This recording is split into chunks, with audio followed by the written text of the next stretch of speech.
Bienvenidos a la Escuela de Capacitación Bíblica de la Iglesia Cristiana Renacer. Estamos estudiando las parábolas de Jesús y hoy vamos a ver la parábola de los talentos. Es muy importante estudiar las parábolas del Señor. De hecho, es el método del Señor que logró impactar a millones y millones de personas, incluyéndonos a ti y a mí, con la enseñanza tan tremenda que nos dejó el Señor.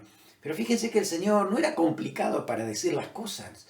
Él decía verdades espirituales muy profundas, pero de una manera muy sencilla, fácil de entender, para que todo el mundo sepa de lo que estaba hablando el Señor. Entonces Él lo transmite con lo que llamamos parábolas. Parábolas que tienen que ver con una figura retórica que sirve para explicar una verdad espiritual que es profunda, a la vez sencilla, y de esa manera se puede comparar entonces esa verdad con un relato extraído de la vida real. Ese relato puede ser verdadero o ficticio, pero no significa que si es ficticio no sea real, porque la verdad es que el Señor siempre tomó situaciones cotidianas, diarias, que podían estar pasando en ese momento, ¿no? Como un sembrador, como alguien que tenía una oveja y se le perdió, y todas situaciones que podían llegar a pasar en la vida del tiempo del Señor en ese momento exactamente, ¿no? Así que a través de esas verdades que el Señor enseña, esas ilustraciones, nosotros podemos sacar mucho provecho, podemos aprender exactamente esa verdad central que el Señor nos quiere transmitir. Así que bueno, hoy vamos a ver la parábola de los talentos, que está dicha después de Mateo 24, donde el Señor Jesús anuncia las señales que van a haber en los últimos tiempos y cómo va a producirse la llegada del reino. El Señor siempre predicó acerca del reino, que empieza en el corazón cuando uno lo recibe a Cristo, cuando este reino entonces empieza a trabajar en nosotros, pero que va a ser escatológico. Un día el Señor va a venir a reinar. Entonces, para ese tiempo van a suceder muchas cosas. Entonces, en base a ese contexto es que el Señor nos relata entonces la parábola de los talentos. Vamos a leerla. Se encuentran en San Mateo, capítulo 25, desde el 14 hasta el 30. Mateo 25, 14 al 30, y así dice la palabra. Dice, porque el reino de los cielos es como un hombre que yéndose lejos llamó a sus siervos y les entregó los bienes.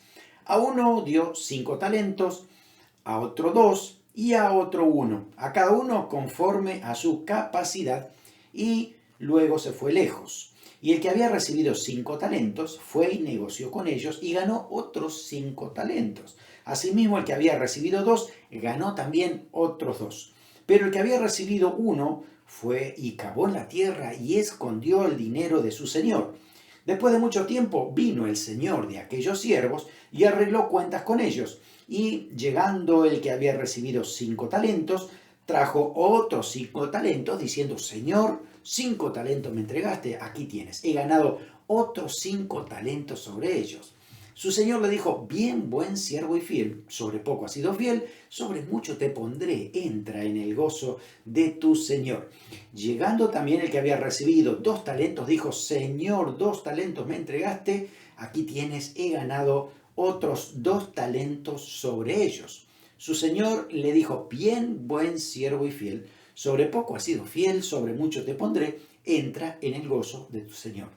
Pero llegando también el que había recibido 1 talento, dijo, Señor, te conocía que eres hombre duro, que ciegas donde no sembraste y recoges donde no esparciste, por lo cual tuve miedo y me fui y escondí tu talento en la tierra y aquí tienes lo que es tuyo. Respondiendo su señor le dijo, siervo malo y negligente, sabías que ciego donde no sembré y que recojo donde no esparcí. Por tanto, debías haber dado mi dinero a los banqueros y al venir yo hubiera recibido lo que es mío con los intereses. Quitadle pues el talento y dadlo al que tiene 10 talentos, porque al que tiene le será dado y tendrá más. Y al que no tiene aún, lo que tiene le será quitado. Y al siervo inútil echadle en las tinieblas de afuera, allí será el lloro y el crujir de dientes. Estoy seguro que si usted es cristiano de varios años, habrá escuchado esta parábola en predicaciones, en estudio bíblico, porque es muy usado para lo que es el servicio al Señor.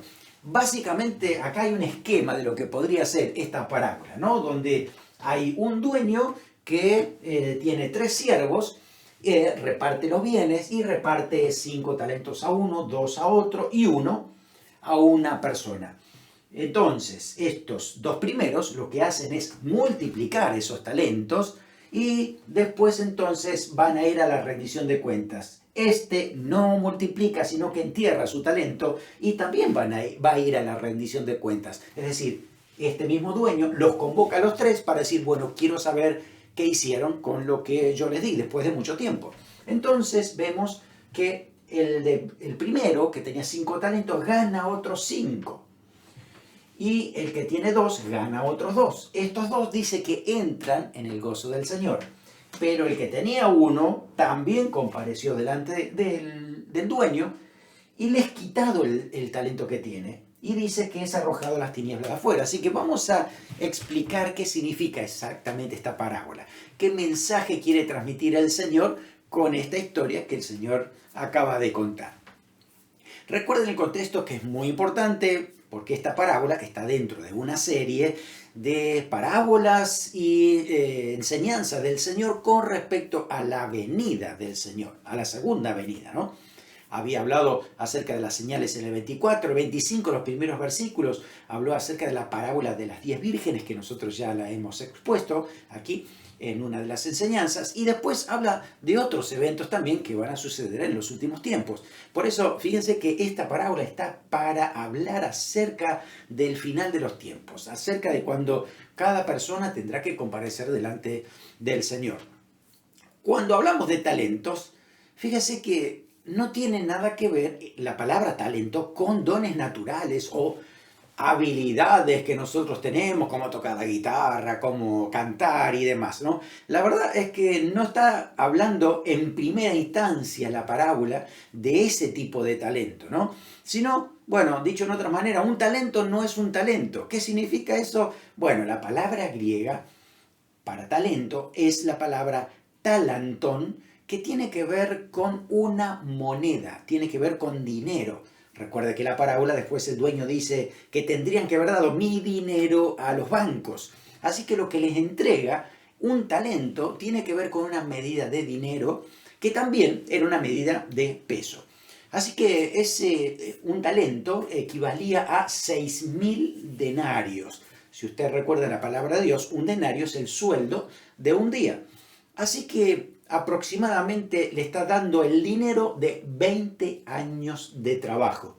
¿Cómo sacamos esto? Pues bueno, usted puede multiplicar, ¿no? 20 años de trabajo. Si son 25 días que uno trabaja al mes por 12 meses, y va a encontrarse con 6.000 sueldos, que eso representa justamente 20 años de trabajo. También era una medida de peso, ¿no? Y que el valor dependía del metal que se estaba pesando. Así que un talento de plata no es lo mismo que un talento de oro. En este caso el talento era de plata. Así que es una medida que tiene que ver con dinero. Les da dinero para que lo multiplicaran en los bancos. Hoy por hoy también se trabaja así. Usted puede dejar dinero en un banco y con el tiempo pues puede generar intereses. Así que lo que quería el dueño era justamente que cada uno de los siervos pueda hacer esto, ¿no? Multiplicar ese talento, ese dinero que le había dado. Así que fíjese que la expresión también es importante para que nosotros notemos la diferencia. Dice que el dueño, ¿no? El Señor, de aquí de la parábola, les reparte talentos según su capacidad. Así que no podemos decir que el talento son capacidades, porque justamente está diciendo que les da talentos según sus capacidades. Quiere decir entonces que la palabra que más se va a adaptar, ¿no?, a lo que tiene que ver con talento es recursos. Recursos, ¿no? Son 2 talentos. Un talento es un recurso que puede ser físico, puede ser material, puede ser emocional. Así que el dueño reparte estos recursos para que los multipliquen en este caso, bueno, en la parábola es a un banco, ¿no? Y de esa manera entonces puedan saber cómo llevarlo adelante. Así que, obviamente que decimos que Dios es el dueño a quien hace mención el Señor en esta parábola. Ahora, ¿cuáles son los recursos que Dios nos da a cada uno de nosotros? A todos, a todos. ¿Cómo los ha repartido el Señor? Pues Dios da diferentes talentos o diferentes recursos a cada uno de nosotros. Así que, ¿qué pueden significar estos recursos? A ver, hagamos una lista. En primer lugar, estos recursos, ¿no? A ver, vamos a sacarlos de aquí, los recursos. Recursos, vamos a ponerlo aquí. Recursos. En primer lugar, puede ser dinero. Dios da dinero, como lo hace en la parábola directamente. Un talento es dinero. Así que muchas veces Dios nos puede bendecir con mucho dinero, mucho más a lo mejor de lo que uno necesita, con el propósito de que ese dinero uno lo utilice para la gloria de Dios, que podamos usar esos recursos para la gloria de Dios, para la extensión del reino, ¿no? Imagínense que de pronto un talento en 20 años podría llegar a ser $1.000.000. Entonces, si recibo $1.000.000, ¿cómo honro a Dios, glorifico a Dios y trabajo en la extensión del reino con ese dinero? En segundo lugar, también pueden ser bienes materiales. Bienes que el Señor me da para que yo lo use para su gloria, para que lo pueda multiplicar. Así que lo que tengo lo debo multiplicar en otros. Lo puedo multiplicar para que el reino de Dios pueda seguir creciendo. También puede ser que a lo mejor el Señor nos dé una empresa, un negocio, donde puedo glorificar al Señor con ese emprendimiento, honrar a Dios y que sirva para justamente también extender el reino del Señor. También se habla de tiempo. Dios nos da a todos tiempos, pero no a todos iguales. A algunos le da 5, otro 2, otro 1. A lo mejor algunos viven mucho más años que otros.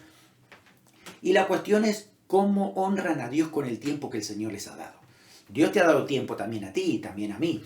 ¿Cómo aprovechamos ese tiempo? ¿Lo usamos simplemente para sobrevivir, para pasarla bien, para alimentarnos, para jugar, para hacer hobbies? ¿O estamos invirtiendo el tiempo para el reino de Dios? Todo esto tiene que ver con inversión. Justamente es eso, ¿no? Que nos está hablando la parábola. También son oportunidades de servicio, oportunidades de evangelizar. Muchas veces el Señor nos da esos recursos. Justo, ahí está, la persona que necesita una palabra de Dios y Dios te ha puesto a ti. Y dice el Señor que Él es el que da la palabra, así que Él también capacita con la palabra. Lo que uno debe hacer es ser un buen administrador de lo que el Señor le está dando en ese momento, así que esa oportunidad hay que aprovecharla. No hay que dejarla pasar porque también representa justamente esto. También 6 pueden ser recursos humanos. Es decir, que Dios ponga bajo tu responsabilidad, tu liderazgo a personas para dirigir, con el propósito que sea para la gloria de Dios. ¿Y cómo lo haces? ¿De qué manera tú puedes administrar esos recursos humanos? Hacerlo de manera correcta, eficiente, que Dios te guíe para poder usar esto para su gloria. También son dones espirituales, ¿no? Dios reparte dones también, según Él lo cree conveniente, para que nosotros lo usemos para su gloria. Así que esto de talento no es meramente un talento natural. Está hablando de todos los recursos que Dios provee a cada uno de nosotros para que lo usemos, para que lo desarrollemos para la gloria del Señor. Así que evidentemente tú estás involucrado. Si tú dices, bueno, yo no tengo ningún talento, no es cierto, no lo estás viendo, porque aquí estamos hablando de que a todos se nos ha repartido. Tal vez tengas uno solo, pero lo tienes que administrar igual que lo hace uno que tiene 2, otro que tiene 5, otro que pueda tener muchos más todavía. La cuestión es que nosotros debemos prestar atención a esta parábola porque estamos implicados, todos, ¿no? En ese sentido. Bueno, la parábola, la verdad central de la parábola no está en torno al dinero, ¿no? No tiene nada que ver con evangelio de prosperidad, no tiene nada que ver con cuestiones financieras. sino con un propósito, la acción de 3 siervos a quien el amo le confió el dinero para que pueda ser usado eficazmente durante su ausencia. Cómo trabajan, cómo desarrollan habilidades para que eso se pueda multiplicar. El interés especial de todo esto está en rojo: rendición de cuentas. Eso es central en esta parábola, porque tú y yo y todos los que el Señor les ha dado recursos, vamos a rendirle cuenta delante de Dios. Así que es importante esto, recuerda, verdad central en esta parábola: la rendición de cuentas al Señor por todo lo que el Señor nos ha dado. Dice que el dueño viaja, ¿no? Se va a otro lugar y por un buen tiempo después regresa.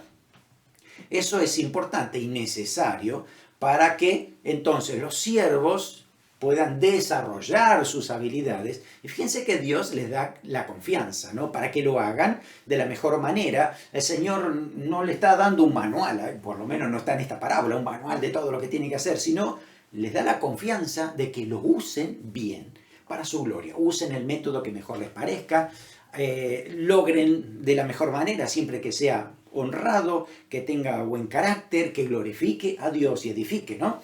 Así que de esa manera es como el dueño les da esa confianza para que lo puedan trabajar.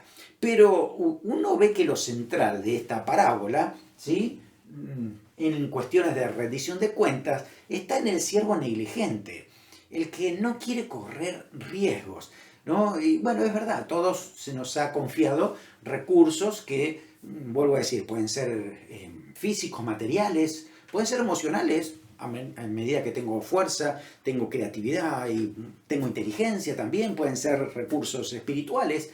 Y la cuestión es que debo administrarlo correctamente. El siervo negligente nos representa, en primer lugar, uno tiene que ver a quién dirige el Señor la parábola. En primer lugar, a quién se la dirige.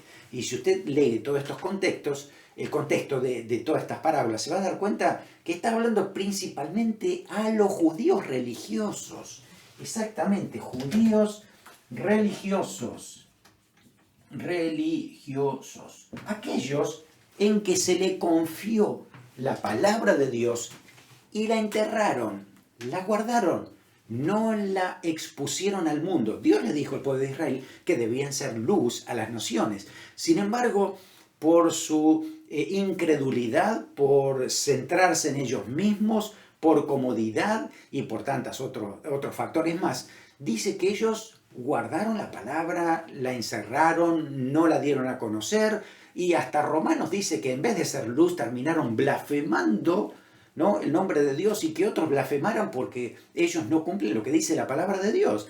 Entonces esto es algo muy crucial, muy crítico, ¿no?, para las personas que estaban escuchando en ese momento la parábola que decía el Señor. Les ha confiado la palabra de Dios, y Romanos, el apóstol Pablo dedica capítulo 2, capítulo 3 para hablar justamente de esto en particular, ¿no? Ellos tenían la palabra, pero no la multiplicaron, no la predicaron, no la dieron a conocer, se la guardaron y no produjo fruto. La palabra no produjo efecto en las personas que deberían haberlo escuchado. Así que privaron a la palabra de Dios de esos efectos. Eran simplemente teóricos y no había nada de práctico en su enseñanza.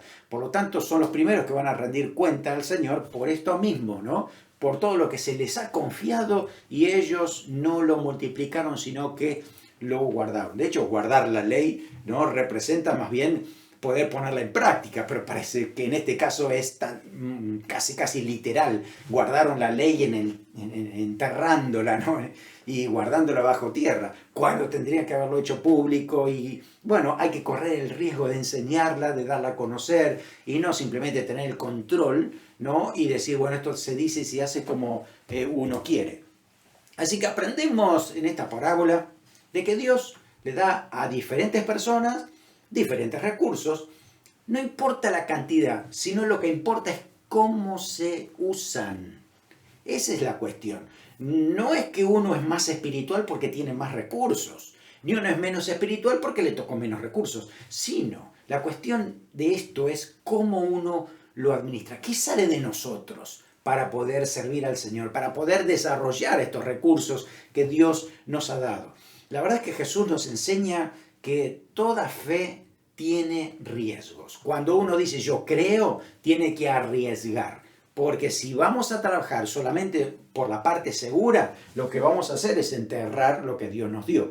Y la fe es depositarla en el banco, creyendo que se va a multiplicar. Eso es fe.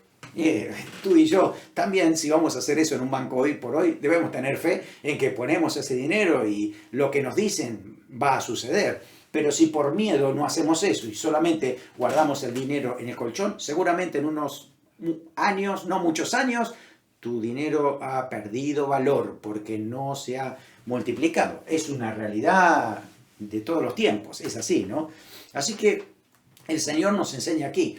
Y la verdad que lo que aprendemos es que Dios no exige a la persona que esos recursos que no tiene los multiplique, porque no los tiene. Lo que el Señor exige es que se use al máximo todos aquellos recursos que sí tenemos. Así que no es que si yo no sé cantar, si yo no he tenido los recursos musicales, Dios a mí no me va a demandar por qué no usé la parte musical, porque no la tengo. Pero si el Señor me ha dado otros aspectos para servirlo y yo eso no lo he puesto en práctica, pues de eso voy a rendir cuenta delante del Señor cuando esté delante de Él, ¿no es cierto? Así que las personas pueden ser distintas también en recursos, pero pueden ser iguales en esfuerzo. Eso es lo que va a medir el Señor. Uno puede ser que tenga 8 horas de trabajo en un banco y otro tenga 8 horas de trabajo en un diseño gráfico, 8 horas de trabajo haciendo techos. Y la cuestión es, ¿cuánto esfuerzo ha puesto cada uno en la tarea que tiene que hacer? Tal vez alguno parece que fuera más fácil, pero ¿ha puesto lo máximo de sí en ese trabajo? Eso es lo que va a medir Dios. Y la verdad es que los trabajos pueden ser diferentes, pero si las personas dan todo lo máximo de sí, significa que están en igualdad de condiciones. Por lo tanto, Dios lo que va a hacer es esto, es medir con qué actitud, medir con qué intensidad, nuestro esfuerzo puesto, nuestro amor, nuestra pasión, si hemos dado lo mejor de nosotros. Eso es lo que el Señor quiere, ¿no? Y eso es lo que va a tener en cuenta el momento en que nosotros podamos rendirle cuenta al Señor de lo que hayamos hecho. Ahora, cuando uno ve la rendición de cuentas en esta parábola, se da cuenta que el resultado es que entran al gozo del Señor y que reciban recompensas, pero esas recompensas son mayores responsabilidades en condiciones superiores, mejores. Entonces, a ver, esto es importante, porque a veces uno tiene la idea de que cuando Dios nos recompense en la eternidad, será para que nos tiremos a descansar en una nube tocando el arpa y así vamos a estar toda la eternidad. En serio, no dice eso la Biblia. Está diciendo de que el ambiente, el entorno va a ser maravilloso, glorioso, porque Apocalipsis 22, los últimos versículos, dice que Dios va a quitar toda maldición, ¿no? Así que en lo nuevo que Dios crea, va a quitar maldición, como por ejemplo la maldición del trabajo, donde uno tiene que sufrir, dice que, bueno, va a sudar mucho, va a crecer espinos y cardos. Pero ¿usted se imagina lo que es trabajar en un mundo perfecto? Es un deleite total, es el gozo más grande, hay mayor gozo en el trabajo que en el descanso, en ambientes así. Por eso fíjese que la recompensa de Dios en la eternidad es que Él nos va a bendecir con más trabajo, pero en condiciones perfectas. Así que, mire, yo te digo que no te pierdas lo que va a significar eso. ¿Usted sabe lo que significa realmente poder hacer algo para el Señor, donde toda la gente que trabaja a usted, a su favor, lo va a hacer bien, con la mejor disposición? Además, usted va a contar los recursos que sea necesario para que esas ideas puedan desarrollarse y tiene todo el apoyo de Dios para lo que va a hacer. Eso es tremendo. Por eso, la recompensa tiene que ver con mayores responsabilidades, porque lo dice ahí el dueño, le dice a estos siervos, bien, buen siervo y fiel, sobre poco, es decir, 2 talentos y 5 talentos, sobre poco has sido fiel, sobre mucho te pondré. Eso significa más responsabilidades, más recursos, pero en condiciones diferentes. Cuando llega el gozo del Señor, todo es perfecto. Entonces, está hablando más bien milenio, eternidad y todo lo que el Señor va a delegar para aquellos que le han servido. Hermano, esto es maravilloso, no te lo pierdas, por favor, investiga y fíjate lo que va a significar la eternidad cuando tú y yo vamos a estar involucrados en el servicio permanente a Dios, en adoración, en alabanza, en el gobierno de Dios, en el mundo y en el universo.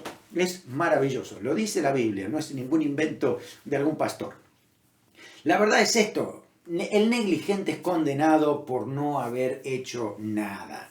Así que era preferible usarlo y a lo mejor si el talento se te pierde o estos te lo robaron, pues para Dios, para el dueño, en este caso de la parábola, sería mucho más permisible, es decir, se daría cuenta, sería flexible en este caso con esta persona porque no fue culpa de él que se haya perdido, ¿no? Entonces Dios en su justicia haría esto, pero el enterrarlo significa que hay negligencia de parte de esta persona. No quiso hacer nada, se quedó allí estancado. Por ahí nos podemos hacer nosotros la pregunta es, ¿por qué muchos entierran sus talentos hoy por hoy? De pronto Dios les ha dado dinero, les ha dado bienes, empresas, les ha dado mucho tiempo, les ha dado oportunidades para servir, para hablar, recursos humanos, le ha dado dones y no lo están usando. No están haciendo nada con todo esto. Y todos tenemos recursos. ¿Por qué enterramos los talentos? ¿Por qué somos como este siervo negligente que prefiere dejarlo oculto allí en vez de multiplicarlo? ¿Por qué no actuamos en fe? Miren, déjenme darle por lo menos 7 razones por las cuales puede llegar a estar pasando esto. Primero es por incredulidad, falta de fe. No se cree que esto viene de parte de Dios y esta es una oportunidad que Dios me da. Hay algunos que no creen que Dios le ha dado el dinero para invertirlo para el reino. Hay algunos que creen que lo que tengo me lo merezco y que yo hago lo que quiero con el dinero. Cuando uno va a la Biblia entiende que Dios nos da el dinero para bendecir. De hecho, leemos en la Biblia que el diezmo es santo y uno se lo da al Señor porque le corresponde a Él. Pero después, ¿qué hacemos con el 90%? ¿Cómo lo administramos? ¿Oramos al Señor para esto? ¿Le pedimos al Señor que nos muestre cómo usarlo para su gloria? Es decir, esto tiene que ver con los recursos que Dios nos da. Lo mismo que los bienes. ¿Qué haces con tu casa, con tu carro, con tu automóvil? ¿Qué haces? ¿Cómo lo administras? ¿No? Con todo lo que el Señor te da. ¿Te ha dado una empresa? ¿Cómo glorifica el Señor esa empresa? Es decir, todo eso tiene que ver con fe. Poner la fe en marcha, correr riesgos para que Dios use eso para su gloria y otros conozcan al Señor, el Evangelio se extienda y podamos honrar al Señor con esto. En segundo lugar, muchos lo entierran por orgullo, ¿no? Son independientes, son totalmente autosuficientes, no necesitan de nadie, no necesitan de Dios y ese es un gran problema. El orgullo hace que uno entierre las cosas. Guarden, pregúntele si no a los religiosos de Jesús que hacían esto. O habían guardado la palabra de Dios, no la transmitían a nadie y eso fue lo que al final los condenó, ¿no? En tercer lugar, puede ser por miedo. Aquí mismo lo dice este hombre, ¿no? Por miedo lo escondí, no quería perderlo, entonces antes de perderlo preferí guardarlo, así que no lo invertí, no corrió riesgos. Así que el miedo puede ser miedo a muchas cosas, miedo al fracaso, miedo al que dirán, miedo a qué pasar así. Todos esos miedos hacen que una persona pueda enterrar los recursos que Dios les dio. También, en cuarto lugar, puede ser por vergüenza. Ay, no, ¿qué van a decir? Y que yo no me animo. Y cantar, no, yo no quiero cantar. Tienes una voz preciosa, pero no cantas. No alabas a Dios, no adoras a Dios. No, de pronto, no, me da vergüenza. Yo tengo esta habilidad, pero no la quiero llevar a cabo. No, esas oportunidades, ¿qué van a decir? Qué pena. Y estás perdiendo justamente la oportunidad que Dios te está dando. El tiempo se va y no lo estamos invirtiendo. Entonces, recuerda muy bien cuántos recursos te dio el Señor. Estoy seguro que tienes más de uno. ¿Cómo lo estás invirtiendo en este momento para gloria del Señor? No vayas a hacer cosas que la vergüenza te ha detenido y no estás invirtiendo lo que el Señor te ha dado. Otros, en quinto lugar, por ignorancia. Ay, no sabía que lo tenés que invertir. Bueno, hoy ya mismo te digo que lo tienes que invertir y si no lo haces ya no es por un asunto de ignorancia, ¿no? En sexto lugar, por rebeldía. No quieren saber nada de Dios, no quieren saber nada de servir al Señor, yo hago lo que quiero, a mí nadie me va a mandar y ok, bueno, ahí se quedó el talento enterrado porque es su estilo de vida, ¿no? Está totalmente rebelde, negligente a hacer lo que uno solamente quiere. También en último lugar puede ser por desidia, por pereza. Ay, no tengo ganas, estoy cansado, he luchado en otras cosas y servir al Señor ya me parece demasiado pesado. ¿En serio? Si existimos para servir al Señor, existimos para ser instrumentos de su gloria, dice así Efesios, ¿no? Para honrar al Señor. Así que creo que esta parábola nos está hablando muy dentro del corazón. Estoy seguro que el Señor te está recordando alguno que otro recurso que está hoy por hoy enterrado. Dios quiere que lo recuperes, que lo quites de allí y lo pongas al servicio del Señor. Algunos dicen, es que tengo tan poco que ni siquiera conviene usarlo, no voy a sacar nada con esto. Y la verdad que eso sí nos hace daño, porque aunque sea poquito y yo lo pongo en las manos del Señor, Dios lo multiplica. Fíjate, ¿qué pasó con 5 panes y 2 peces? Era poquito eso. ¿Qué hizo Dios? 5.000 hombres por lo menos comieron, más las mujeres y los niños. Eso hace Dios cuando multiplica los recursos, se los damos en sus manos. Así que la cuestión no es cuánto vamos a hacer, sino cómo lo vamos a hacer. El cómo, la forma. Así que hay que motivarse para hacerlo, porque aunque a mí me suena o me parezca que sea muy pequeña la diferencia que estoy haciendo, Dios lo considera que yo estoy dando lo máximo en ese asunto y Dios lo va a usar para su gloria. La condenación en esta persona, ¿no? El que es negligente, recae que en una persona que aunque tenga un solo talento, no intente usarlo ni arriesgarlo para el bien común del reino del Señor. Y aquí el Señor en esta parábola traza una ley divina universal. Dice, al que tiene se le dará más y al que no tiene se le quitará lo que tuviera. Eso significa que en la medida en que nosotros desarrollamos esos talentos, esos recursos que Dios nos dio, entonces Dios nos puede dar mucho más para que podamos administrar para el Señor. Pero si nos da unos recursos y nosotros no lo usamos, entonces no solamente que no vamos a multiplicar nada, sino que lo que teníamos Dios lo va a quitar y dárselo a otro que lo sabe administrar.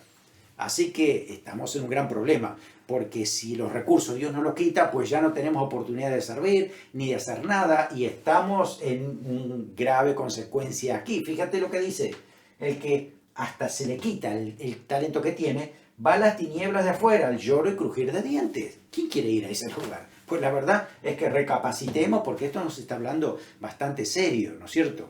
Así que bueno, cuando uno sabe que tiene un talento, cuanto más lo ejercitamos, sin duda que más habilidad vamos a desarrollar, no solamente en esta área, sino en otras. Porque cuando tú empiezas a trabajar un talento, te vas a dar cuenta que estás aprendiendo otras formas, ¿no?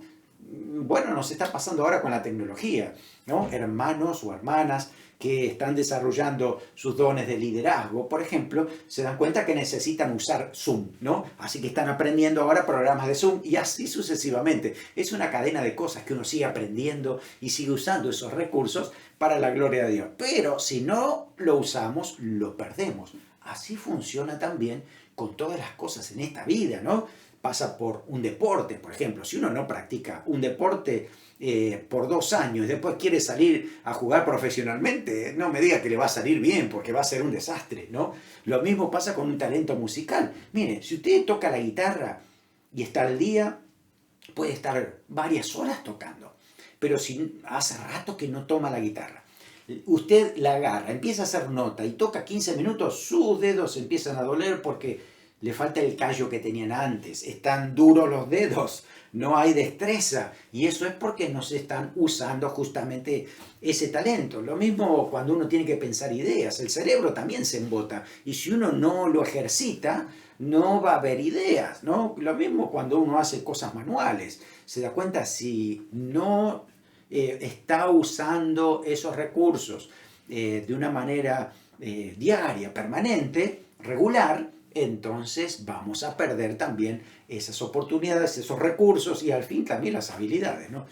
Así que bueno, el Señor nos llama a estar en su negocio. Este es el negocio, multiplicar todos esos recursos que el Señor nos dio. ¿Sabe de dónde viene la palabra negocio? Viene de la palabra negación al ocio. Negocio. Así viene, esa es la etimología de la palabra. Eso significa que todo creyente, como Jesús dijo, me es conveniente estar en los negocios de mi Padre, nosotros deberíamos decir lo mismo, en los negocios del Señor. Es decir, salgo del ocio, salgo de la pereza, salgo de la conformidad para poder ser útil en las manos del Señor, diligente en sus manos, que el Señor nos use. La verdad es que el punto central es la rendición de cuentas. Un día, los creyentes que hemos recibido al Señor en nuestro corazón, vamos a comparecer delante del tribunal de Cristo para rendir cuenta de todo lo que hemos recibido. Hay muchos versículos que hablan de esto. Por ejemplo, 2 Corintios 5:10 dice, porque es necesario que todos nosotros comparezcamos ante el tribunal de Cristo para que cada uno reciba según lo que haya hecho mientras estaba en el cuerpo, sea bueno o sea malo. Tal cual, es así. Y esto es una declaración doctrinal. Lo que le estamos diciendo aquí es una parábola, ¿no? Para enseñar una verdad central. Pero cuando tú vas a Corintios, hay una declaración doctrinal. Esto significa así. Todos los evangélicos tenemos en nuestra teología este evento que es sumamente importante. Vamos a rendir cuentas de todo lo que hemos recibido delante del tribunal de Cristo, donde Dios va a juzgar y va a ver todo lo que hemos hecho. Inclusive también nos dice Romanos 14:10, pero tú, ¿por qué juzgas a tu hermano? O también, ¿por qué menosprecias a tu hermano? Porque todos compareceremos ante el tribunal de Cristo. Así que todos los hermanos vamos a comparecer delante del tribunal del Señor para hacer lo que el Señor nos ha pedido. Algunos pueden ser que lo hayan hecho bien, otros que lo hayan hecho más o menos, y algunos que lo hayan hecho mal. El punto es que trataron de hacerlo, ¿no? Que trataron de servir al Señor. Ahora, también Dios va a pesar las intenciones, las motivaciones, con qué deseo lo hacemos. Fíjese, lea también 1 Corintios capítulo 3, versículos 12 al 15, porque el apóstol Pablo también nos está hablando acerca de las motivaciones que deberíamos tener a la hora de multiplicar esos recursos. No para nuestra gloria, sino para la gloria de Dios. Así que si lo hacemos para nosotros, cuidado, porque puede ser que lo hagamos con malos materiales, simbólicamente hablando. Por eso 1 Corintios 3, 12 al 15 dice, si sobre este fundamento alguno edificare oro, plata, piedras preciosas, madera, heno, hojarasca, la obra de cada uno se hará manifiesta, porque el día la declarará. Pues por el fuego será revelada, y la obra de cada uno, cual sea, el fuego la probará. Si permaneciere la obra de alguno que sobreedificó, recibirá recompensa. Si la obra de alguno se quemare, él sufrirá pérdida, si bien él mismo será salvo, aunque así como por fuego. Es decir, hay algunos que han tenido malas intenciones con los recursos que multiplicaron, ¿no? Entonces, es como que la recompensa estará pendiente de lo que nosotros hemos hecho, con qué motivación. Si lo estamos haciendo para el Señor, para honrar su nombre, para extender su reino, pero hay otros que hacen muchas cosas y hasta pueden ser muy visibles. Sin embargo, para Dios puede ser que eso sea heno, madera, hojarasca, y si eso pasa por prueba de fuego, no queda nada. Pero dice, serán salvos raspando de panzazo, ¿no? Así como por fuego. Pero hay otras personas que ni siquiera van a pasar por ese lugar. Personas como estos religiosos que realmente rechazaron a Cristo, ¿no?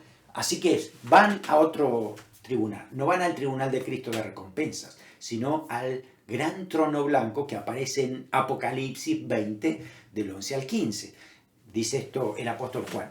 Vi un gran trono blanco y al que estaba sentado en él, del cual huyeron los cielos y la tierra, y ningún lugar se encontró para ellos. Y vi a los muertos, grandes y pequeños, de pie ante Dios. Los libros fueron abiertos, y otro libro fue abierto, el cual es el libro de la vida. Y fueron juzgados los muertos por las cosas que estaban escritas en los libros según sus obras.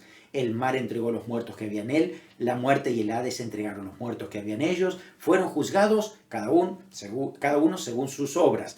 La muerte y el Hades fueron lanzados al lago de fuego. Esta es la muerte segunda. El que no se halló escrito en el libro de la vida fue lanzado al lago de fuego y azufre, a las tinieblas de fuera. Por eso es importante lo que significa rendición de cuentas. Cada uno de nosotros le va a rendir cuenta ante el Señor de lo que hayamos hecho. Así que eso será evaluado, a ver si lo hemos hecho con buenas intenciones, lo hemos hecho para el Señor, con todo el gozo, la pasión que merece, o simplemente lo hicimos para quedar bien, para salir del paso, para que no nos molesten más. Eso no cuenta, la verdad es que por eso es necesario saber cómo hacemos las cosas. Y hay otros religiosos, entre comillas, que inclusive ni siquiera creen en Jesús, que van a tener que comparecer delante del trono blanco, a ver si realmente su nombre está allí en el libro de la vida. Es otra cuestión mucho más grave en ese sentido, ¿no? Pero nosotros tenemos que evaluarnos en cuanto a lo que hacemos, la multiplicación de los recursos que Dios nos ha dado. Usted puede leer muchos otros pasajes como Mateo 10, 41 y 42, Lucas 14, 14, Primera de Corintios 3.8, Primera de Corintios 9.17, Colosenses 3.24, todos hablan de que Dios nos va a recompensar por lo que nosotros hacemos para Él. Apocalipsis 22.12 dice, he aquí yo vengo pronto y mi galardón conmigo para recompensar a cada uno según sea su obra. Es una realidad que va a estar presente en cada uno de nosotros. Vamos a tener que comparecer delante de Cristo para rendirle cuenta al Señor de todo lo que hayamos hecho. Así que en esta parábola aprendemos la verdad central, pero muchas otras verdades que aplican a nuestra vida también, ¿no es cierto? Dios a ti y a mí nos ha bendecido con talentos, es decir, con recursos para servirle. ¿Cuánto de todo esto podríamos tener nosotros? Tal vez la lista es mucho más larga de recursos, pero tienes que reconocerlo que Dios te los ha dado para propósito, para que tú lo multipliques para su gloria, para que tú te arriesgues a usarlo, te aventures en fe para que eso sea útil para el Señor y eso pueda también servir para la extensión del reino de los cielos. También Dios cuenta la fidelidad, el esfuerzo, la motivación, las intenciones al servir. Así que no es cuántos recursos tengo, sino cómo he usado esos recursos que tenía disponible de parte de Dios para mí. También aprendemos que Dios siempre va a recompensar con justicia a aquellos que le sirven fielmente. Todo lo que hacemos va a tener recompensa. Dios es justo. Él no se va a olvidar de nada de lo que nosotros hayamos hecho con fidelidad. También aprendemos que si no arriesgamos por fe lo que el Señor nos ha dado, vamos a tener que dar cuenta delante del Señor. El Señor te ha dado algo en particular que tú puedas desarrollar, algún recurso que Dios te ha dado para que tú puedas ser útil en el reino de los cielos. Arriésgate, pon eso en marcha, vence la vergüenza, vence el temor, vence el miedo y deja que el Señor empiece a usarte. Es sumamente importante. Aprendemos que el que es negligente, el que es rebelde, va a tener su parte con los hipócritas. Cuidado con esto. Esto es algo serio a considerar. Porque el Señor dice, ¿no? En la tiniebla de afuera. Eso está muy diferente al gozo del Señor, donde vamos a estar reinando y gobernando con Él. Recordemos esto que también es muy importante. Todo es de Dios. Dios es el dueño de todo. Los recursos que tú y yo tenemos son de Dios. Dios a nosotros nos ha puesto como administradores, pero nunca como dueños. Si alguien se adueña, es un ladrón de Dios. ¿Por qué? Porque todo sigue siendo de Dios. Nosotros no somos dueños, somos administradores. El Señor nos puso para que podamos desarrollarlos, multiplicarlos, servir al Señor, usarlos para su gloria. Por eso es importante recordar cuál es nuestra posición frente al Señor. Y como mayordomos, pues tenemos que rendirle cuenta a Dios que es dueño de todo. ¿Cuál es tu actitud frente a la venida de Cristo? El Señor puede venir en cualquier momento. ¿Qué has hecho con los recursos que el Señor te ha dado? ¿Cuánto de ellos lo has multiplicado? Algunos de ellos los has guardado, están ahí enterrados, pues es tiempo de sacarlo a relucir, a dárselo al Señor y decir, bueno, aquí está, Señor, vamos a usar esos recursos para la gloria del Señor. No hay nada más lindo que el Señor te diga lo que dice en esta parábola a sus siervos. Dice esto, y su Señor le dijo, Mateo 25, 21, bien, buen siervo y fiel. Sobre poco has sido fiel, sobre mucho te pondré, entra en el gozo de tu Señor. Qué lindo será que el Señor nos diga eso, ¿no? Que hemos hecho la tarea bien y que hemos sido fieles. Entonces vamos a poder gozar de lo que el Señor nos ha dado, de la realidad de su presencia. Es con esas recompensas que el Señor nos va a dar, la responsabilidad de servirle, que va a ser tan hermoso. Nos espera una eternidad maravillosa con el Señor. Así que ahora tenemos trabajo, ahora tenemos que multiplicar los recursos que el Señor nos ha dado. Así que si el Señor te ha hablado hoy, no cortes este video y olvídate, no. Ponte a orar, ponte a buscar al Señor. Dile: Señor, reconozco que esta área de mi vida, que este recurso no lo he usado. Y ahí está. Y tú me estás diciendo que lo ponga en práctica. Así que hoy, Señor, yo quiero usar ese recurso para tu gloria. Enséñame, muéstrame el camino. Me pongo en tus manos para que esto sea útil. Oramos. Señor, gracias por tu palabra, porque sigue siendo viva y eficaz. Hoy nos has hablado acerca de darnos cuenta de que todo lo que tenemos es tuyo. Tú eres dueño. Nos los ha dado, Señor, a nosotros para que lo administremos de manera fiel. Ayúdanos, Señor, con sabiduría para que lo podamos hacer. Y también con valentía para desenterrar aquello que hemos guardado por mucho tiempo y ponerlos, Señor, en movimiento. Multiplicarlos para la extensión de tu reino. Oramos creyendo que esta palabra no vuelve vacía y tú produces eso en nuestro corazón. En el nombre de Jesús. Amén. Amén. Que el Señor te bendiga y que sigas siendo un siervo fiel y administrador de las cosas que el Señor te ha dado. Gózate con esto. Dios te bendiga.